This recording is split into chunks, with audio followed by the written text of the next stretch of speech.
Hello and welcome back to Trigger Smart. So today we're actually going to be covering knife fighting. And again, I brought back Aaron Cerrone with Mid-American Martial Arts. And what are we covering today? How you doing, man? Yeah, we're gonna, knife fighting is probably a strong term. We're gonna cover some knife basics on how to use a knife. We all have knives in our house, right? Yep. And I know Trigger Smart is all about firearms and weapon use. However, sometimes we don't get to it, right? Sometimes we don't carry it on us while we're sleeping. We don't walk around the house with it on our hip. We try to keep them strategically placed so that they're in arm's reach at all the time. But hey, we all have kitchen knives. We all have cooking knives. Pocket knives. Many people carry pocket knives. So we should probably learn how to use them and use them in a way to defend ourselves. And that's the goal. So first things first, a lot of people ask me, hey, what do you train with? What type of blades do you train with? What type of training implements do you trade with? There's all kinds out there. What I would say is train with something that you're going to use on a daily basis. Just like whatever you're going to carry, you should probably fire the most with, right? We understand that. So same thing with a blade. Whatever you're going to carry, you should probably train with one exception. When you're first learning, you'll generally use an oversized blade. And what I mean by that is something large like this. Now, generally, nobody's going to carry something this big on them, unless you got a K-bar strapped to the side of you, which, hey, a K-bar is menacing in itself. If that comes out, they're probably going to hit the road.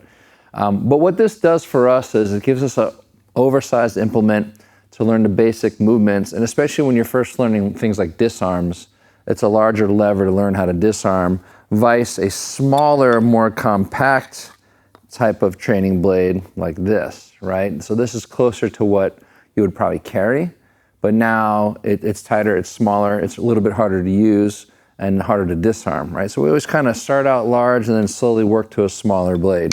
Now, as you get better, you'll eventually start to train with a folder. Okay, so we can learn now how to pull from the side and deploy the blade while trying to use it, right? So a basic folder, it's just a blunt piece of steel, and then learn how to deploy and use the knife as well. So what I would say is always start large, work to smaller, work to something you're going to probably carry, and then learn to pull it just like you would if whatever you're gonna carry, whatever type of holster, if you're gonna carry it in your pocket, learn to pull from your pocket. If you're going to carry it in your belt, learn to pull from your belt, deploy the knife, and then use it. These are all training blades? All of these are, yep. None of these are sharp. They are very, very dull. Very, very dull. Now, the other thing, too, I would say is depending where you're training, like this blade here is a metal blade. When you're training with metal blades, if they fall on your feet, they do hurt. If they hit the mat, sometimes we'll poke holes in the mat. So that's why I prefer that the plastic rounded edge blades are lighter and they don't damage anything. Okay, first thing we're gonna do is we're just gonna have some basic stance on how to hold the knife. Now, a lot of times you'll see knives sometimes being held in the upward, more traditional position we call a heaven grip. Sometimes you hear it, you'll see it tip down in more of what we call an earth grip or a hooking grip. Which is better? One looks cool in the movies, one not so cool. Really, it's whatever your preference is. It's just like a firearm. What's your preference? Do you like iron sights? Do you like a red dot? What type of grip do you like? Same thing with a knife. You want to find something that feels good in your hand, that's weighted well, okay? And at the same time, you want to learn to use it in an upward, tip up, and a tip down grip because they have different applications. No one is better than the other. It's really what your preference is. So we're going to do a traditional tip up grip, okay? General rule of thumb now, this training blade, again, it looks like a double-edged blade. Most people don't carry a double-edged blade. So we'll just consider this as having a single-edged blade. The cutting edge is always where my little knuckles are. Now, why is that important? Because I always want to understand where my cutting edge is. So as I move the blade around, I understand the cutting edge is always facing away from me, facing my opponent, and giving me optimal opportunity to cut them and not myself. Okay, so the little knuckles are generally always follow the cutting edge. Same way if I was in an earth grip or downward grip, the little knuckles are always following the cutting edge. Okay, now as far as stance, we're gonna take what looks like a fencer's stance. Okay, so whatever hand I have my blade in, that foot's going to be front. Now why? Because I want the length, I want the mobility, I want my limbs out of harm's way, out of the path of the blade. So I'm going to keep my free hand tight, what we call my checking hand, defending my vitals. The blade, I'm going to think of it like a flashlight, okay? I'm keeping the flashlight on my target. I'm keeping the tip of the blade on my target. I'm keeping it tight against my body. I don't want it out in space where my own limb, right, could be in harm's way from their knife or their weapon, whatever it happens to be. Plus, I don't want the knife out to where it could get taken and disarmed. So I'm keeping the knife tight against my body. My elbows are in tight. My lead hand and lead leg are front in a traditional fencer stance, right? So I can move in and I can move out quickly. A lot of Kung Fu styles will have the strong arm front, right? Fencing, whatever hand is front. And I'm not going to be like a fencer like this. I'm going to be in tight, okay? Again, tip of the blade pointed on my subject, elbow in tight, my basic stance. We're going to go over 5 basic strokes. Are there more than that? Yeah, absolutely. But let's just talk about the basics, okay?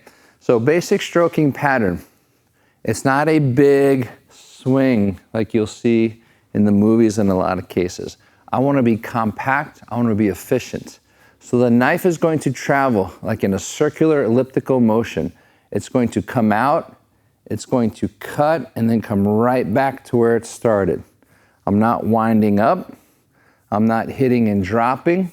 I'm getting to my target and back to my starting position as fast as possible. So it's a circular motion. So our first angle, we call our angle 1, is just a forehand slash, right? My target is this sector of the body. If I look at the body in terms of sectors, I have this upper sector, this lower sector, and this lower sector. 1, 2, 3, 4 sectors. Okay, so I'm slashing in that sector. If you need a reference point, just think the neck, collarbone area. I'm slashing to the neck. Okay, angle 2 is my backhand slash to the neck. Notice how I have to turn the blade because I want the cutting edge moving towards my target. Notice the little knuckles again are leading the way. So angle 1, forehand slash. Angle 2, backhand slash. And again, notice it's not slash in an over-exaggerated movie type of way. Very efficient, circle and back. Circle and back. My angle 3 is my flat line forehand. Angle 4 is my backhand on the flat line. And angle 5 is my thrust. Okay, notice how the knife, no matter what angle I'm doing, it moves out and comes right back. I'm not swinging and overcommitting to now where I'm out of position and knife's out of position. I want it out and back in case it needs to come back. Okay, so again, a basic flow. Angle 1, angle 2, angle 3, angle 4, angle 5 is the thrust.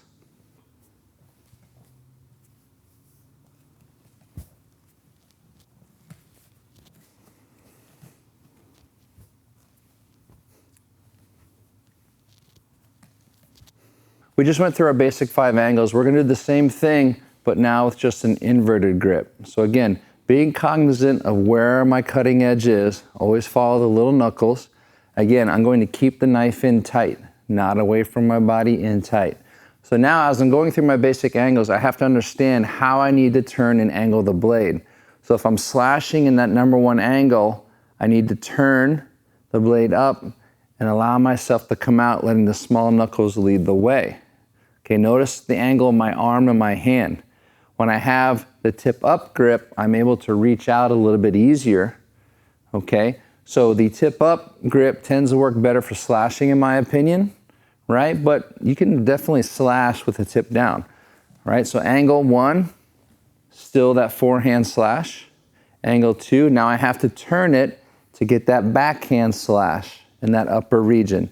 Angle 3 is a low line. Angle 4, again, I have to flip now the hand so I can get the cutting edge.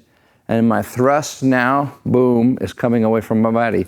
Again, definitely thrusting is much longer with the tip up grip, vice the tip down grip. The thrust isn't as efficient in a linear fashion now. I can now thrust in the stabbing fashion probably a little bit better, okay? So again, now, tip down grip. Angle 1, angle 2, angle 3, angle 4, and angle 5 is my thrust.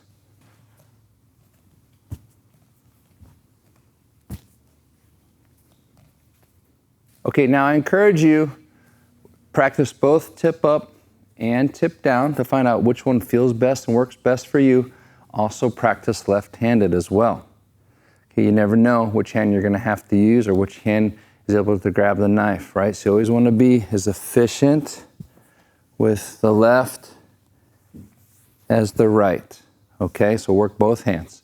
Just like shooting, you want to learn to shoot with left and right hand because you never know, okay? Shoot two hands, shoot single-handed, whatever happens to be. Same thing with a knife. Work both sides of your body. It's just great education for your body and your body mechanics as well. It's good to have that left and right brain fight once in a while to work both sides. So I'm gonna have Matt come out here now real quick.